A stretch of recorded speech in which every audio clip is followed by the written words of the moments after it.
Hello, everybody, and welcome to the LFC Transfer Room live stream with myself, Dan, Micho, and Jonathan. Thank you guys so much for joining us on this lovely Monday. It is a Monday. I get my days confused. This lovely Monday evening or afternoon, depending on where you are in the world. Lots of news to get through today. A lot of news in regards to Takefusa Kubo. We also have news on Bordeaux, which seems to be like a ping pong table back and forth with news on that currently at the moment. We've Trent Alexander-Arnold and some of his quotes with the Mirror that were made earlier in the week as well, and then along with that, it seems to be a bit of a slow day at the office. Well, it was up until about 10 minutes ago when all of this news from Bordeaux came out, but it is an interesting one to look at. So that's probably the first thing that we'll jump into realistically is what Michael Edwards and Julian Ward and him being the CEO of football and everything is brought in, and that was to go and purchase a second club and start our multi-club model. Now, earlier in the week yesterday, I believe, there was reports that FSG had gone back to the table of Bordeaux to try and figure out if they could get a sale done. That was then rubbished by some local news reporters and the likes of David Lynch and that, which has then been equally rubbish by the fact that the Bordeaux Council has essentially confirmed that FSG have come back in. To the best of our knowledge that it is at the moment, FSG are going back in because the club is quite literally on the brink of collapse, and without a buyer coming in at this very moment, the club will cease to exist, for lack of a better term, is my understanding of it. I'm sure I'll be corrected on it by the smarter members of this panel. But essentially, they're going to be the Council of Bordeaux, which is like the city council, is going to give up forgive most of the debt and also renegotiate the rent on the stadium, which comes out to about 4 million quid a week or something like that is what it is at the moment, or 4 million a month. For 4 million a week, that'll be serious. 4 million a month or something along the lines of that. But I will pass this over to my panel mates and give you a couple of their thoughts on Bordeaux, if it's a club we should be going for. Is the French market a market to be getting into right now? Because obviously there's some clubs that are declaring bankruptcy in relation to how the French TV rights aren't really there anymore. But Jonathan, let's roll over to yourself first when we work our way around. How do you feel about this news? Obviously, we've been talking about the multi-club model for a long time, but realistically, this... To me, it seems like a bit of a risky move, getting a club on the brink of collapse. Yes, it's a good deal, but also you're going into a league that realistically doesn't have the brightest of futures, unfortunately, from a TV rights perspective. But a couple of your thoughts on Bordeaux. Are you happy with our interest in them as a second club, and how would you like to see this proceed? As it stands, if we are basically given the club, I think it's great. FSG took us from... we wasn't really a rich club when they bought us, and made us go to the top. I think they can do maybe the same with Bordeaux, take them to the top of Ligue, be there fighting for European football, and we might get some benefits from it by the players coming through. And as I said last time, we had a discussion on this, sending players to get first team experience. If we get the club basically for free, I can't see a negative side right now, at least.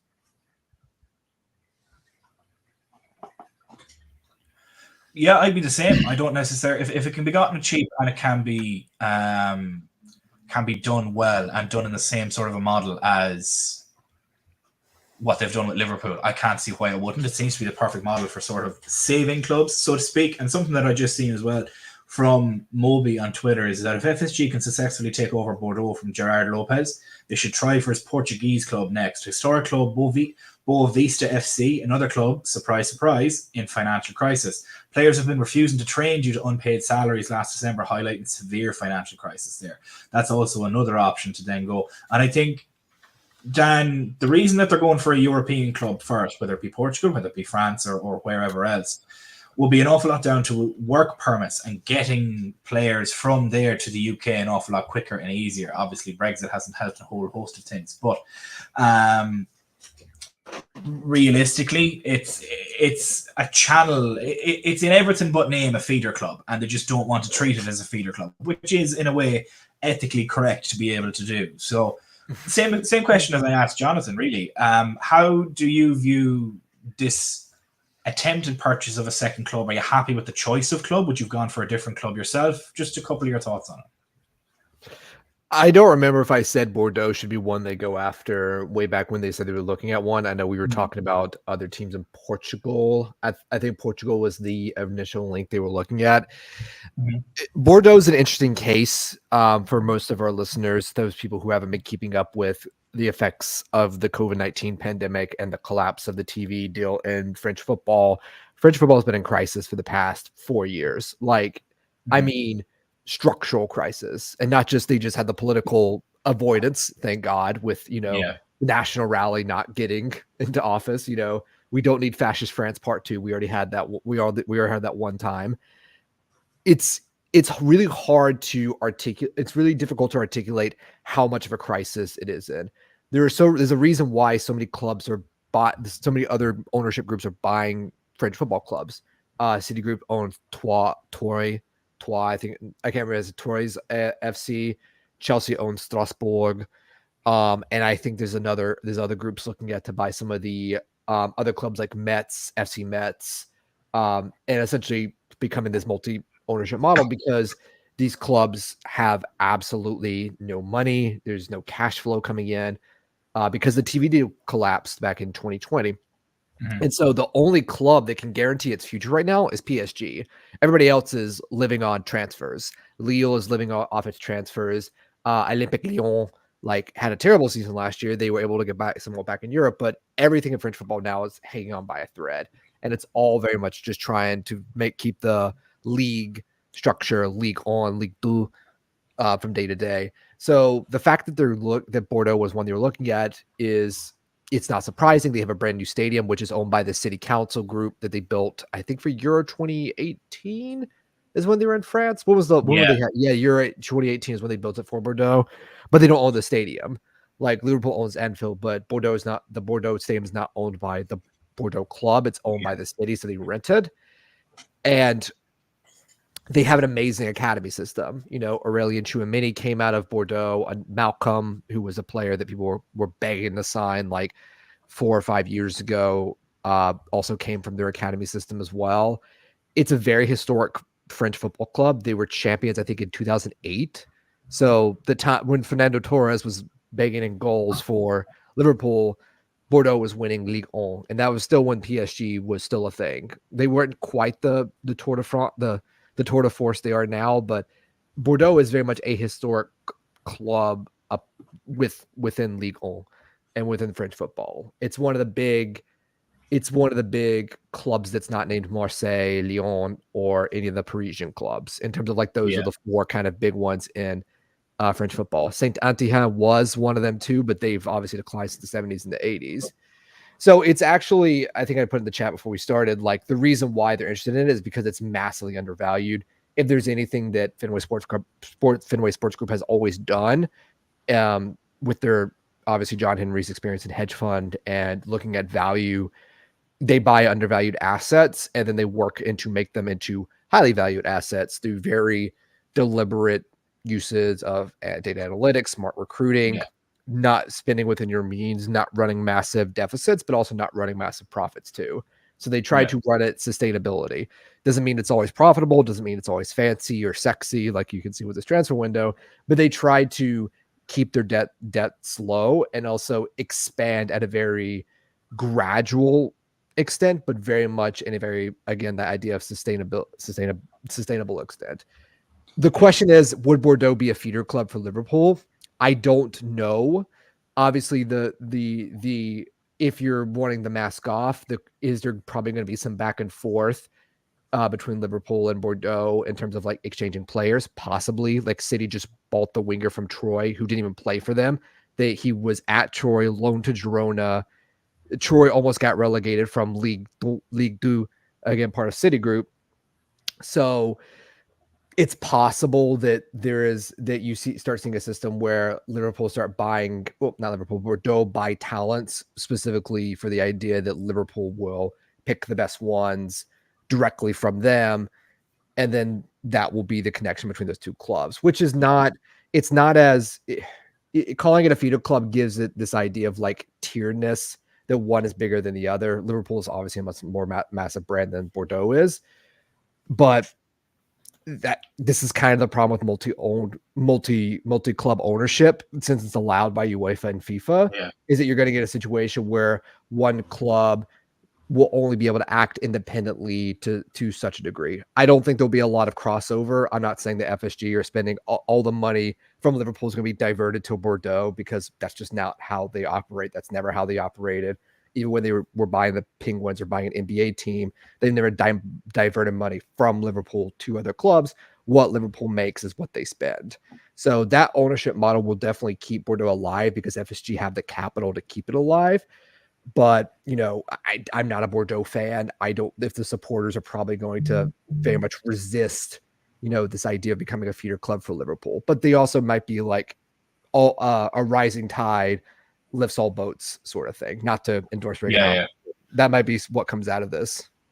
No, yeah, I agree with an awful lot of that in context, and I just see a lot of questions coming in from the chat, and like Nick Nag asking Sheffield Wednesday, the French league.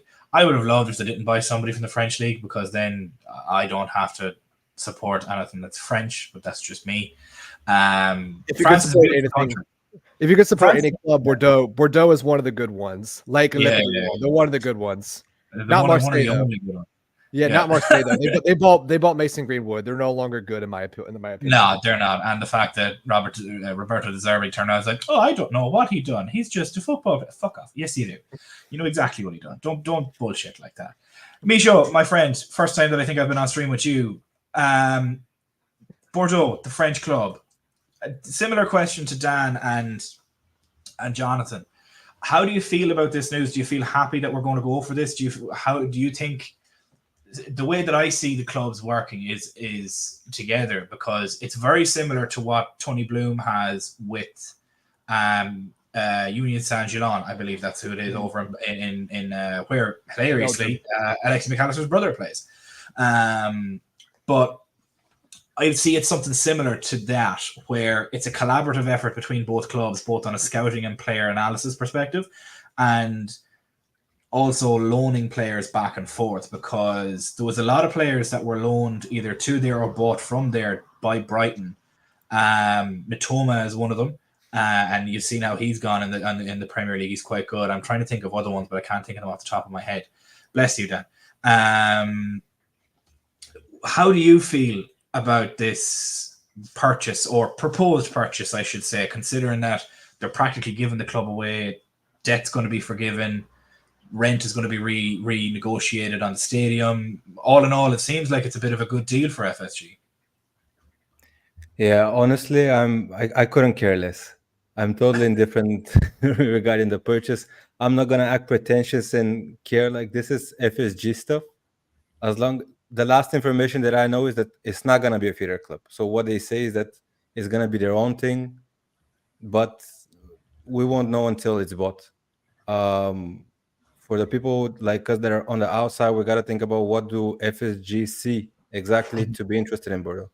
What is exactly their interest in, beside the money business? That's one of the thing, but that's just one thing. But do they see good scouts there? Do they see an entrance to the African market, like African scouts, African talent, more that maybe Liverpool haven't been seen? If we consider that that's gonna be treated as a feeder club, do they see that that's an option for the younger players that they just don't get to play enough for Liverpool to be loaned out, as you said?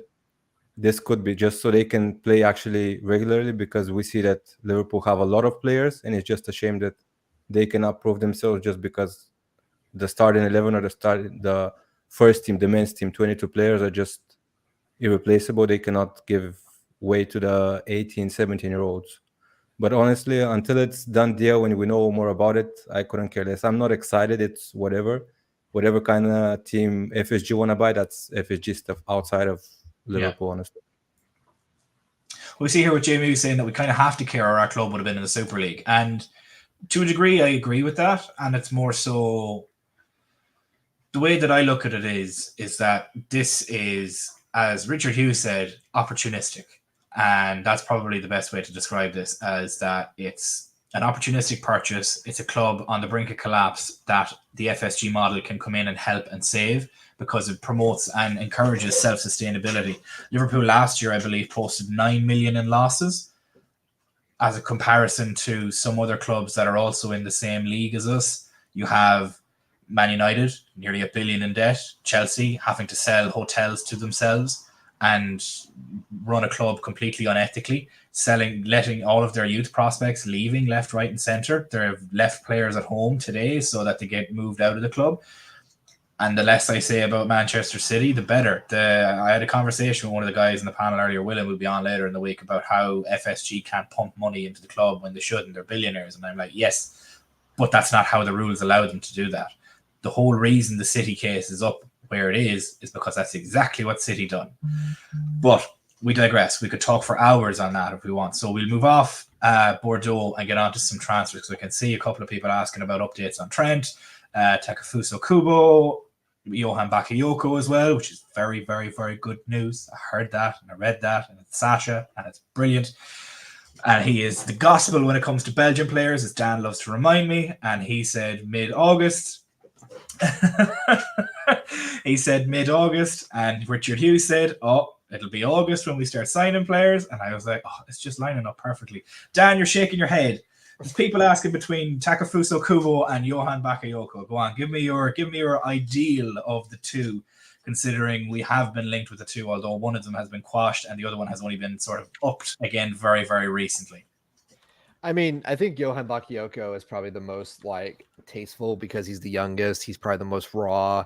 I'm not trying to say they're similar profiles of players. They're very similar in terms of like direct players, dribbling, pacey.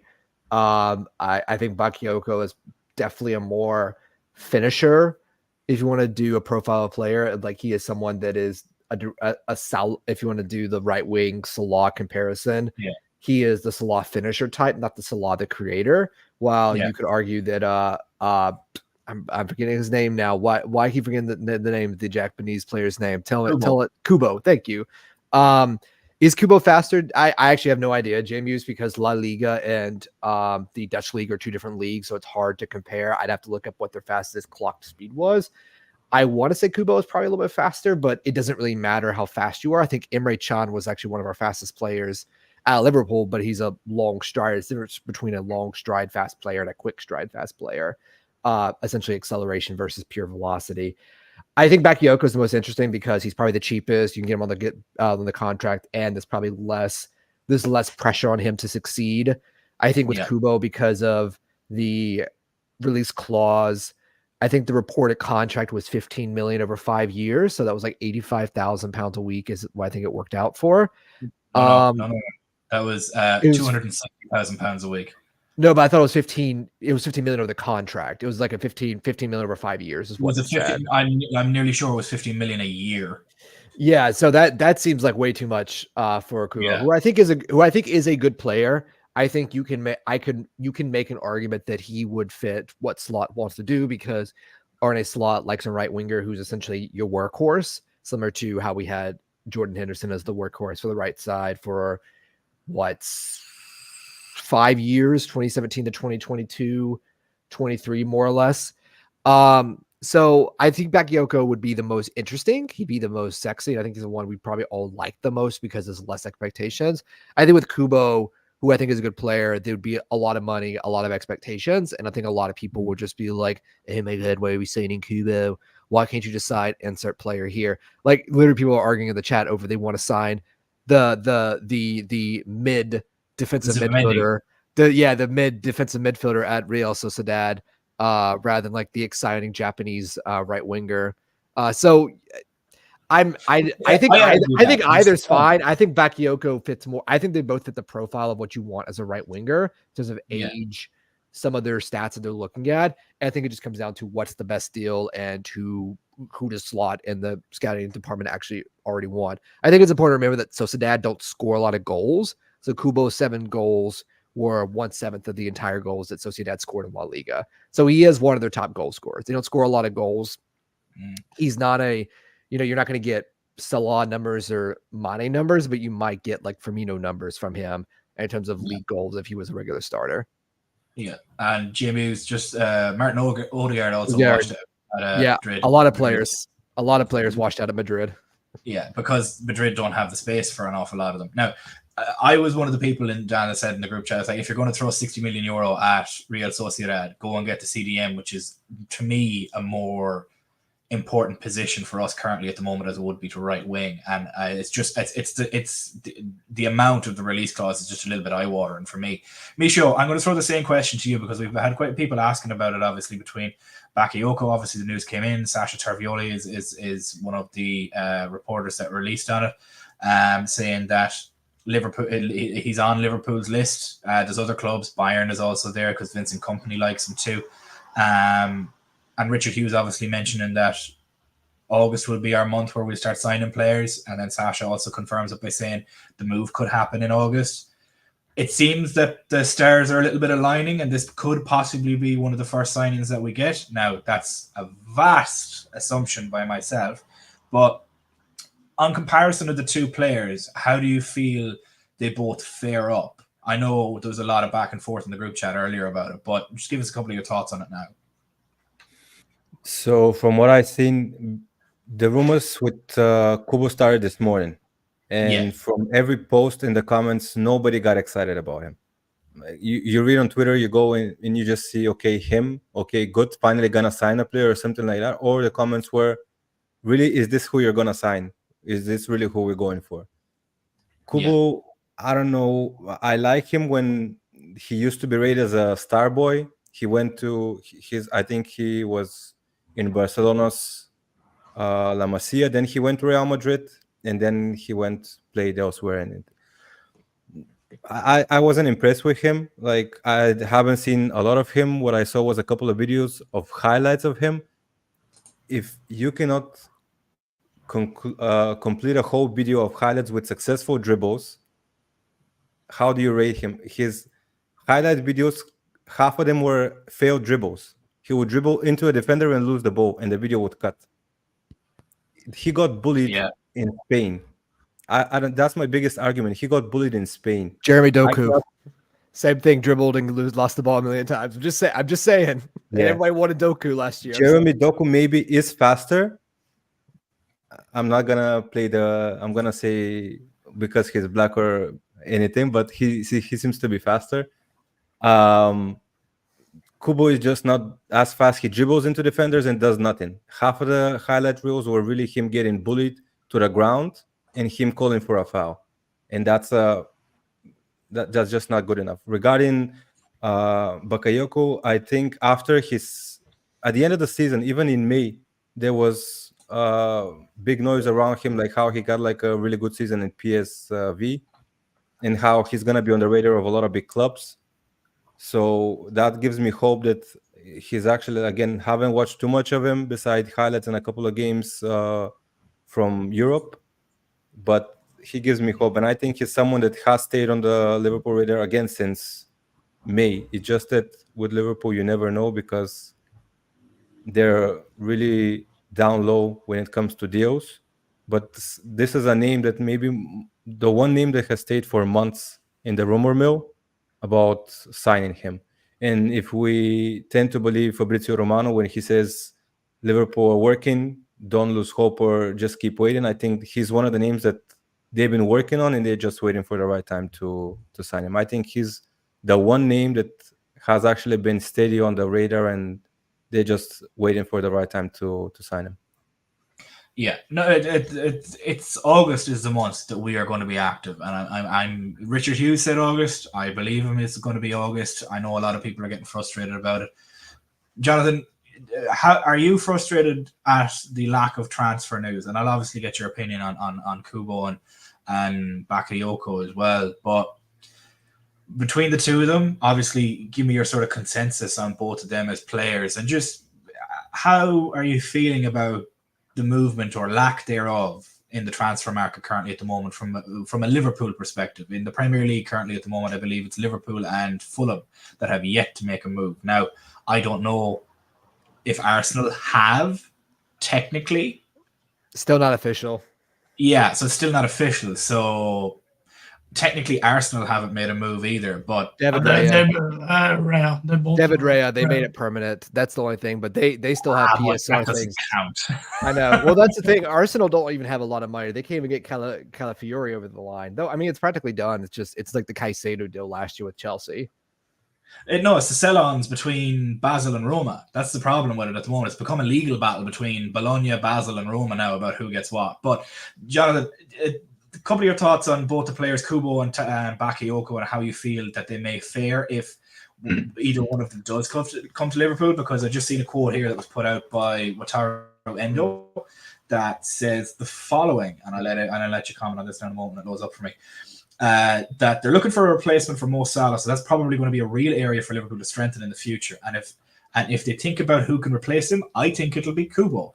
So has the Liverpool midfielder dropped a bit of a hint about who will be coming in the door? Now, personally, if David Lynch and Fabrizio Romano haven't a clue what's going on, I don't know if any of the players probably would. But maybe he has links inside, obviously, because he plays on the national team with him, so we'll see. But Jonathan, a couple of your thoughts on the two players and how you're feeling about Liverpool's transfer market so far.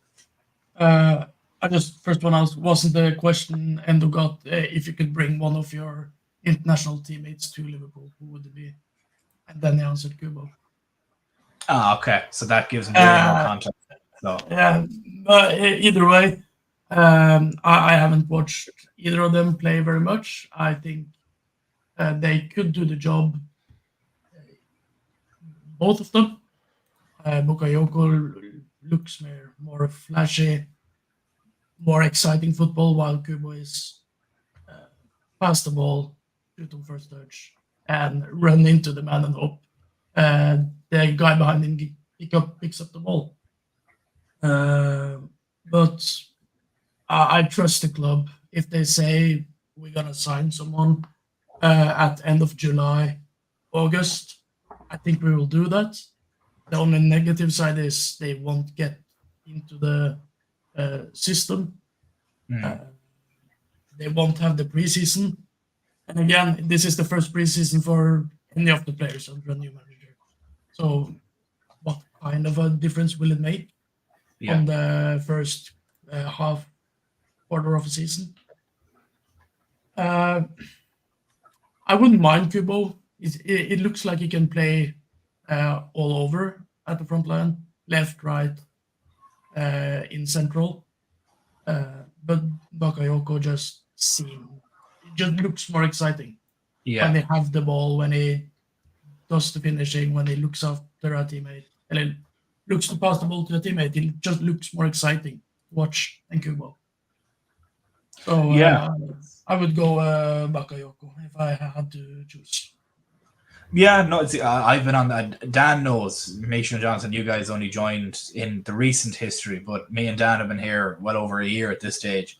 Dan probably a lot longer than that, but I've been on the Bakayoko train ever since I joined. So this would be unbelievable. If we got Johan Bakayoko and Gonzalo Inacio in the one window, I think I'd actually explode. my first stream was when we signed Dominic Soboslai. So it's been over a calendar year now as well. Yeah. No, I think Jonathan, I don't know.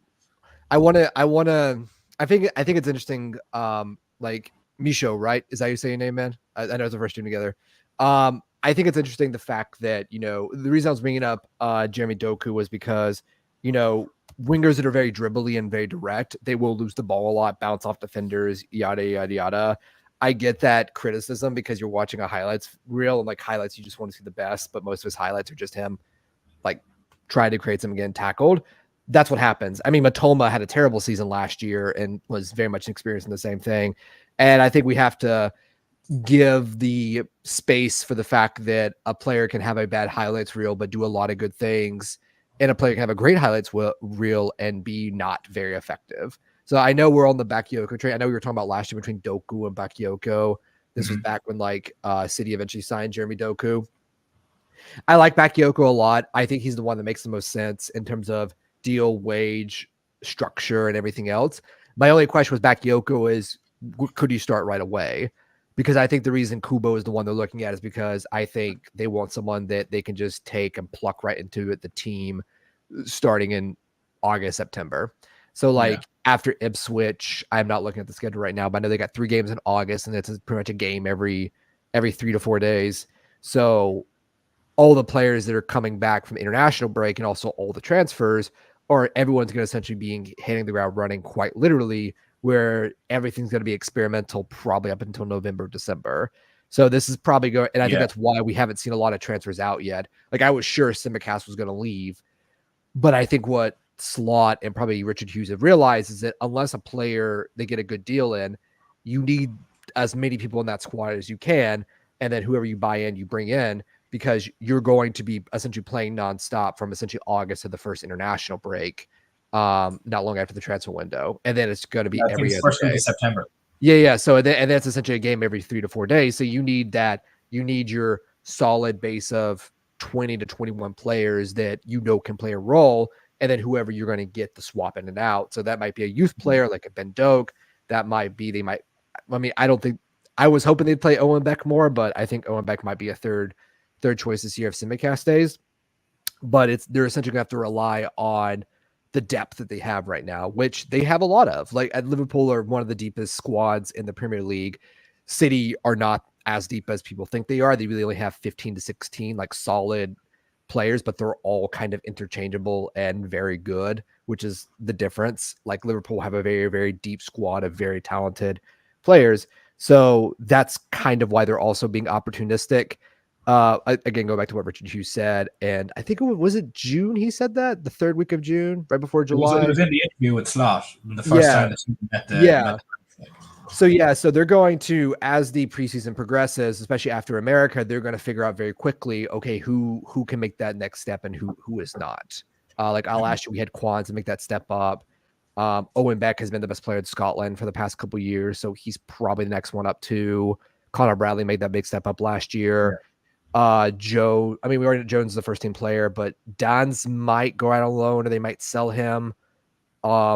Badgetic, the Badgetic is going to be interesting because of his injuries. Like I think we all know the Badgetic is a very, very talented, potentially world-class prospect, but it's his injuries his injuries last year that it's going to be the major concern, and has he gotten over them? Can they manage them much better? But I think it seems like they probably will. So that's kind of why we're seeing all these different wingers and different profiles, where Bakayoko is probably more of a prospect.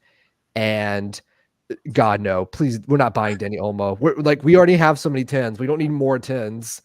But I think the reason Kubo's mentioned is because you can play him and start him against Ipswich and just have him run. Like, yeah, he might lose the ball like 8 to 9 times, but if he's losing the ball and backtracking every time, who cares? Like it's not about how many times you fail, it's the one time you succeed in attacking football. And when you're defending, it's not how many times you succeed, it's the one time you fail, because if you're failing at defense, the opponent's probably scored a goal and you probably lost the game. Just looking at we're even interested in Kubo. Like Fabrizio said, those are like fake rumors, or it's not even concrete. So we've just seen today with David Lynch being one of the insiders with Liverpool, he said that the Bordeaux thing was squashed and it was the same view as last week, only for Bordeaux Council to come back out and say, no, actually FSG are back in. So I think, to be perfectly honest, nobody has a clue who's where or who's doing what. I will say that Kubo and also Lenny Euro are players that Liverpool have been linked to before, back to November, September. Like Lenny Euro was someone that was being talked about in October, I think the first time he was being linked, when he had, I think, 20 games total. And he was obviously the target they were most likely trying to get. Obviously not for 62 million euros or pounds or whatever United spent. Asinine amounts for Lenny Euro, who is a good player, and he will be good for United, which is sad to say. Euro. No, that's the total deal for Euro is 70 million euro. Oh, 70 million euro. Yeah, thank you. Yeah. So Lenny, Kubo has been linked before.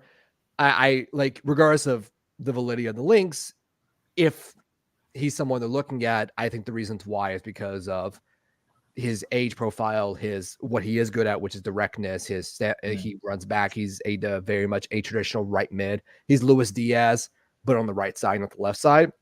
So take that with as many grains of salt and criticisms as you want. But I think it just on this stream.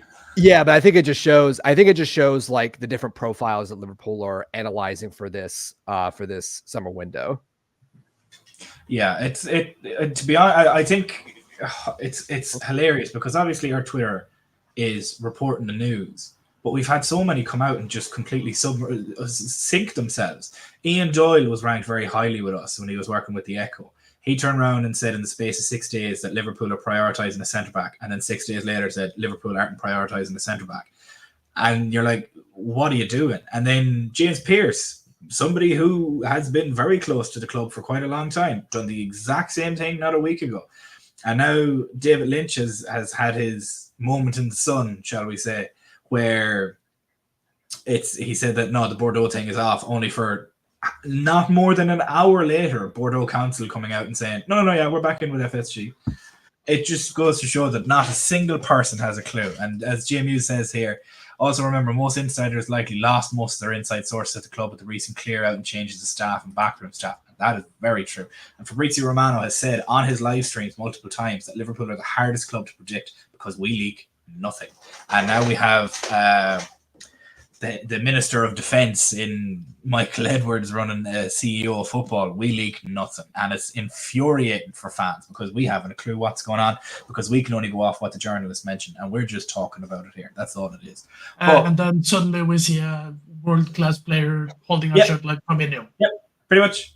Like Fabinho, but back in the day, Fabinho was just peak Michael Edwards. No links, nothing. 7 p.m. in the evening. So new to welcome to Manchester United, Fabinho. Yeah, and then welcome to Manchester United came up, and then half an hour later he was stood in a Liverpool jersey signing the contract. It was beautiful. It was out of nowhere, and it was in a summer tournament year as well, which is quite funny. It happened before the summer tournament. I think it happened in 15th of June, something like that is when it happened. I think it happened 10 days after we lost the Champions League final. And what's interesting about that transfer is that it was actually the midfielder who went to Chelsea the year before that everyone thought we should sign. What was his name? He played for AC Milan before Fabinho. Fabinho actually replaced him at Monaco. What was his name? It wasn't Bakayoko. Was it Bakayoko too? A different one? Chelsea? Yeah, I think so. Do you know who I'm talking about, Steven? Do you remember him? I remember. But do you know what? I know what's hilarious? I don't remember the name, but I remember the face. No, and I think that kind of speaks volumes. No, but that's my point, is the fact that, Fabi, and then so Liverpool, he was the player that everyone thought we should sign. I think it may have been Timasoon Bakayoko or something. I think he may have. Yeah. Yes, that's him. Thank you, Jonathan. Thank you, Jonathan. That's you're helping me with my memory that's failing me right now. But it's the same as last season. Yeah, everybody was crying over the fact that we didn't give Kefren Thuram 150k a week. And lo and behold, 12 months later, he's been handed to Juventus for a fraction of the price. Romeo Lavia, Moises Caicedo, although I will say that Caicedo probably would have thrived with us, but I think for that price tag, I think Chelsea just buried themselves and then paid 20 million more than what we were trying to for Lavia. Chelsea just kind of throw everything at a wall and hope some of it sticks, because they currently have about 51 players on their roster right now. 40 Jörg Schmatka chest. The last thing he did, let Chelsea buy all the players and then just buy up all the youth players next year. Schmatka's strategic genius in play. The man still in Ibiza to this day. Liverpool legend from now until the end of time. Where is our release clause merchant when we need him? Hey, listen, I know. These days. I will have no slander on Jörg Schmatka's summer. It's a stupendous summer strategic mastermind, Jörg Schmatka. I want to buy that. I want to buy that man a beer in Ibiza one day if ever I go. Class, that'll be unbelievable. I think we should try to say something. Go ahead, Mishu. I didn't mean to interrupt you. Oh, no, okay. No, we're going to move on to some Trent talk now. Your testimonial match. Yeah, 100% deserves it. Only with players with release clauses, though. That's the only players that are left. But we're going to move on to a couple of topics that were made, a couple of comments that were made by Trent Alexander-Arnold, and I'm going to get them out here now. If you bear me one moment. So we have it here. So Trent Alexander-Arnold on Arne Slot. Spoke briefly to him on the phone. I'll try that again. I spoke briefly to him on the phone before the Euro 2024 started. He respected the fact that I was going to be away on international break, so didn't want to break up any rhythm or speak about club football in that time. I respected that, but yeah, it's an exciting one, a new change, a new start, and a new beginning. So I'm excited to get back in and lay the foundation. What that says to me... That's a terrible joke. What that says to me is I'm right. Real Madrid can swivel on it, for lack of a better term. Misho, from those comments and from everything, like you have Jonathan holding up his idol's shirt in Steven Gerrard. He's seen what happened, Michael Owen. He's seen what happened, Fernando Torres. He's seen what happened, Philippe Coutinho. He's seen what all of these players that have left Liverpool and gone on and to other clubs and been seen in Michael Owen's case as a bit of a Judas. In Philippe Coutinho's case, just completely flopped when he went to the other club, Barcelona, and then obviously Fernando Torres, bit of a Judas for going to Chelsea, but we'll forgive him a little bit on that. He's seen that stuff play out, and he's seen how it's felt to see that happen. And as he said, it means more to lift a trophy with Liverpool than it does with other clubs, because Kyle Walker said he'd trade every trophy he's ever won for a Euros trophy with Man City, and I can guarantee you... And apparently his wife too. Oh, well, both wives. I don't know why people expected him to stick to his man on the pitch when he can't even stick to one wife. Whee. But from those comments that Trent has made, how do you feel about that? How do you feel? Like, are you a little bit more confident now that he'll end up signing a new deal? Yeah, I think it was always going to be a priority to give Liverpool a shot. I think mostly the big three, so Salah, Van Dijk, and Trent, they had more loyalty to Klopp.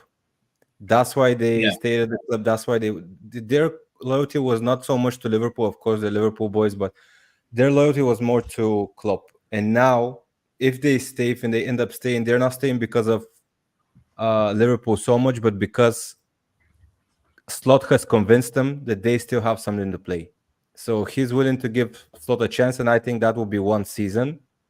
Even if he signs a deal, he has to be convinced really quickly that Liverpool have something to play. They go for titles every year.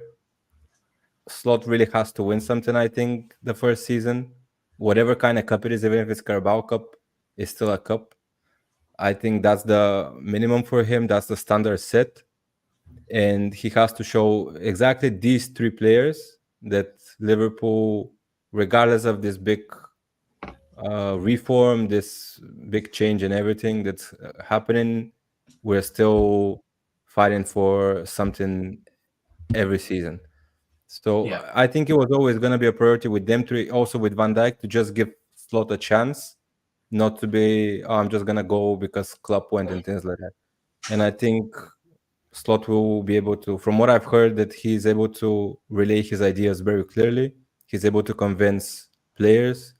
I think he would be successful exactly with these strong characters like them. And the bare minimum would be one season with them to convince them that Liverpool are going to continue to stay on top.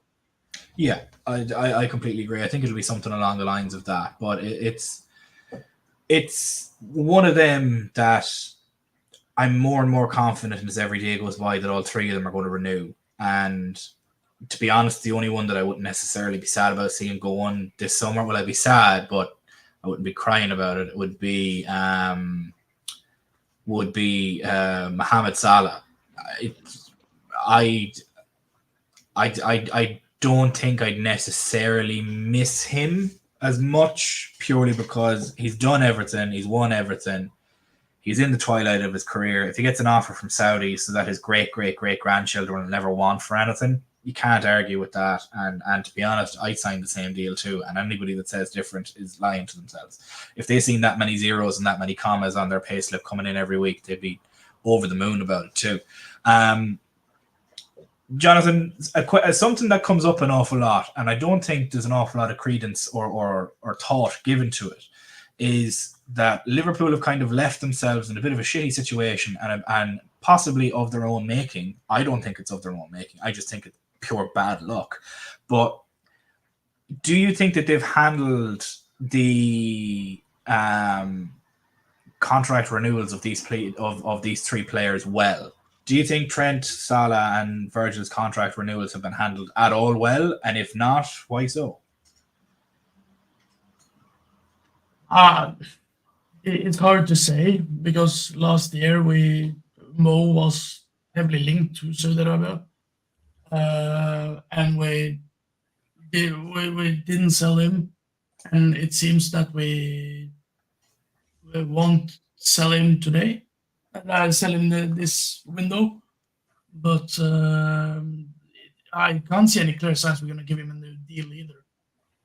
When he was on a contract that last time he signed a new contract, it was done in a week, and he signed the contract. We got the video, we got the announcement.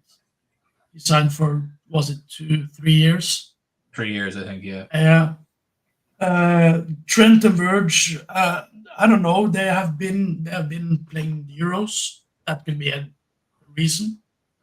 We haven't had any reports that they was gonna start on the renewal talks last season, because Jürgen said he was gonna leave. Was it in November, December? He said it, or was it after January? He announced it in January, but he told the club in November. Yeah, okay, yeah. And that could be a reason why they didn't bother to go into talks with players, because they didn't know what the future would hold. Yeah, that's the way that I look at it as well, because it's an interesting thing, because I had this conversation with somebody the other day, and I think Kev mentioned it last week as well, that if you think about it, last summer would have been 2 years removed from when the deal ends. So a year ago. So they have a year left, so a year ago. It's very rare you see deals getting done at that stage. And the thing about it is the culture and everything that's been built at the club. Jurgen Klopp, if he had any doubts in his mind about where he's going to be in a year, one of the questions that all three of them guys would have asked is, who's going to be the manager over the course of my next contract? Because if it's not you, I'm going to need to question it. Jurgen Klopp isn't the type of person that's going to sit there and lie if there's any doubt in his mind whatsoever about if he's going to continue as Liverpool manager for the next number of years and see out his contract. Now, bear in mind, his contract was due to end in, what was it, 2 years' time, a year's time, something like that? 2025. 2025. His contract was due to last year. He had 2 years left. So he would have had to have given guarantees to the players that I'm going to renew as well. And if he had any inkling in his mind that he might not renew, he's not the type of person that's going to sit there in front of them and be like, yeah, I'm going to be the manager here, and then leave 6 months later. It's not the type of person he is. It's not the type of club that he has helped build and culture.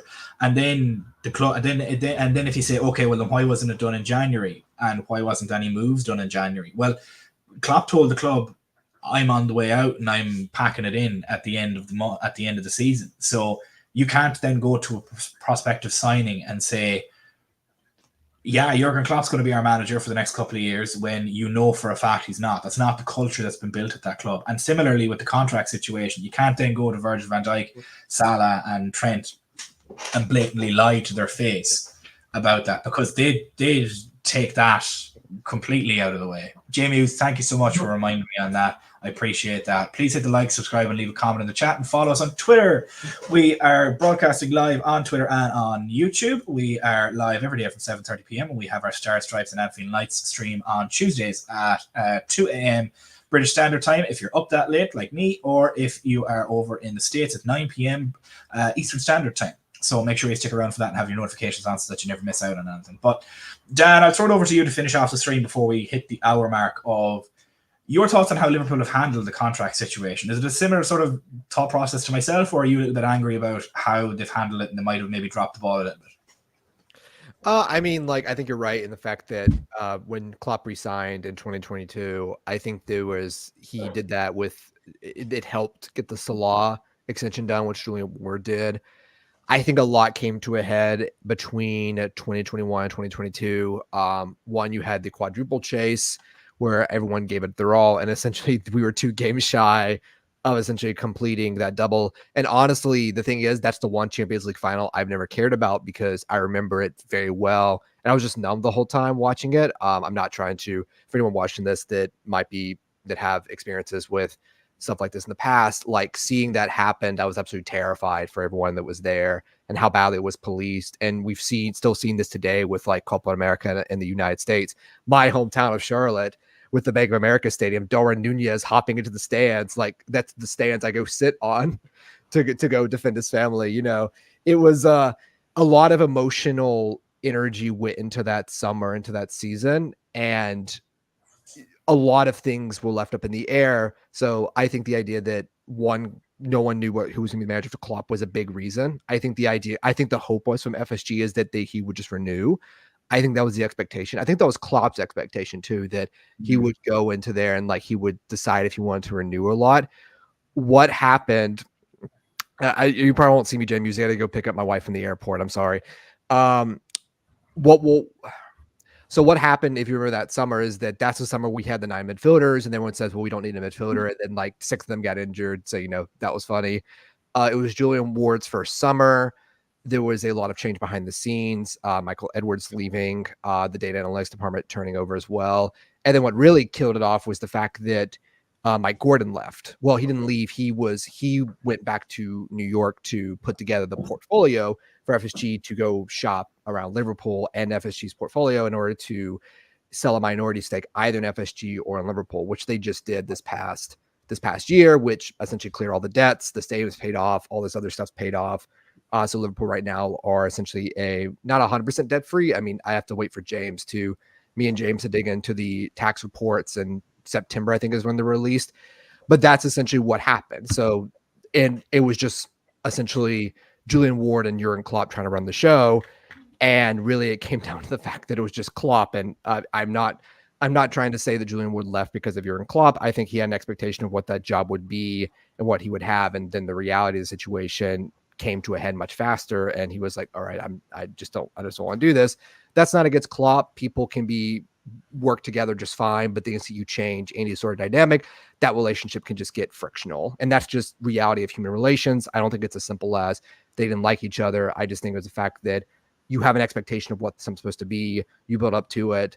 Lo and behold, it's something different. And if you can't live with that reality, you're going to move on to something else. And if you remember that summer, that's when Naby Keita was going into his last year, Oxlade-Chamberlain, Milner, all these players were going into their last year of the contracts that summer. I think that what they were trying to do was sell a bunch of them that summer, and then they got injured, so they couldn't sell them. And that was really like one of the last years that you could probably sell them, like your Oxlade-Chamberlains or Naby Keitas, all these different players. I think that may have been I think that was Origi's last summer too. He had left in 2020, or was the next year.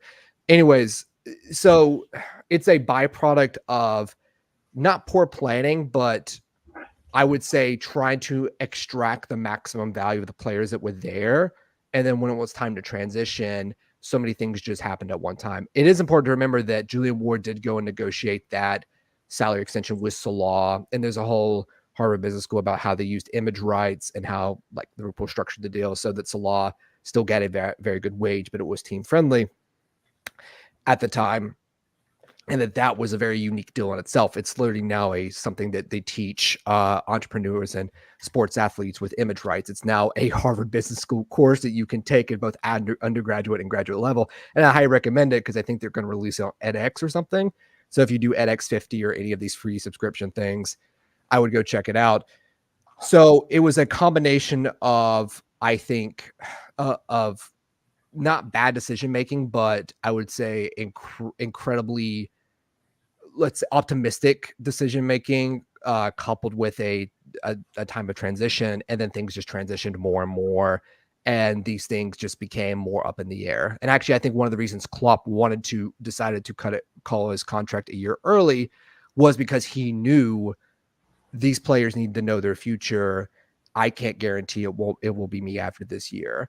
So the fact that they got Slot in as early as he did allows them to figure that out essentially in a very tight window.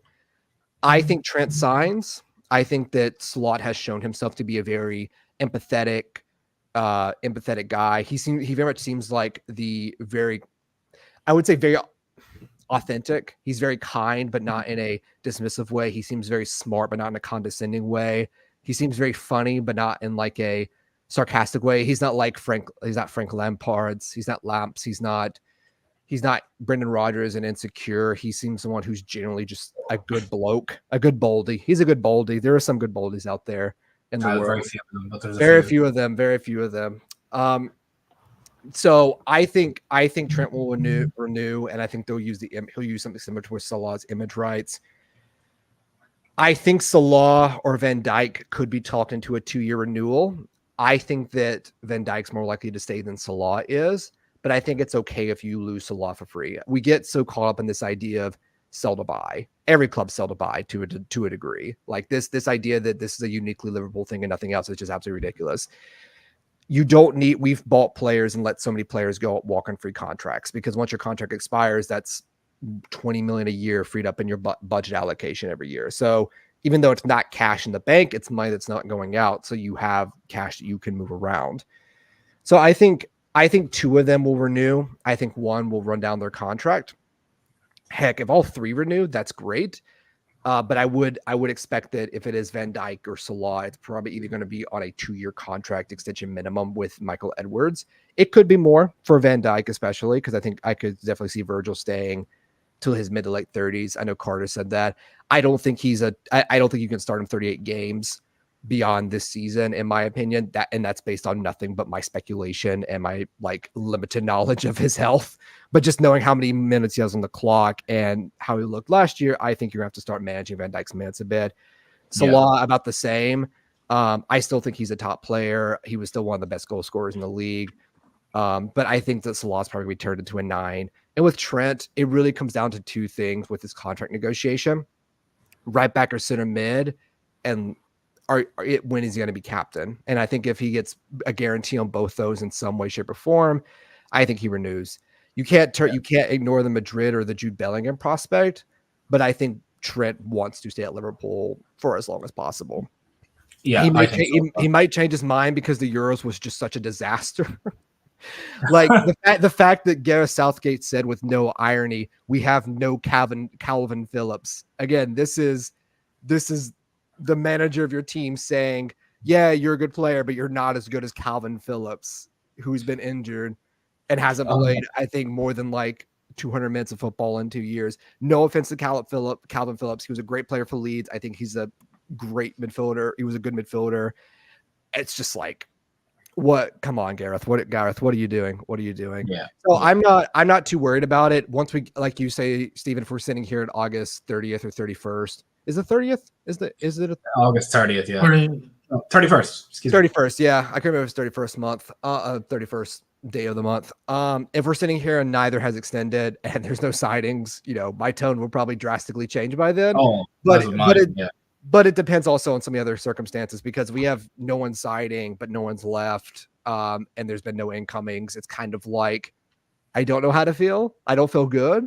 I don't feel bad. I don't know how to feel. And that's probably, yeah. And I think that's the most damning thing that can happen from the summer, is that if we just feel lukewarm, about the whole situation. But, it is what it is.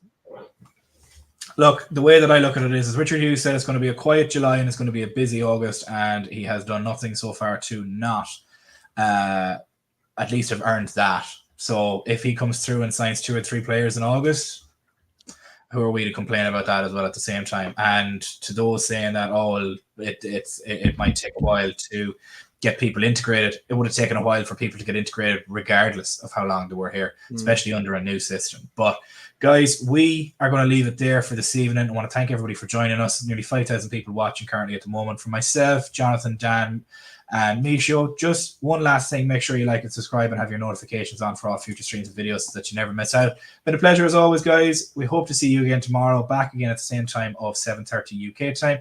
Other than that, hope everybody has a wonderful rest of the day, and we'll see you guys soon. Bye-bye.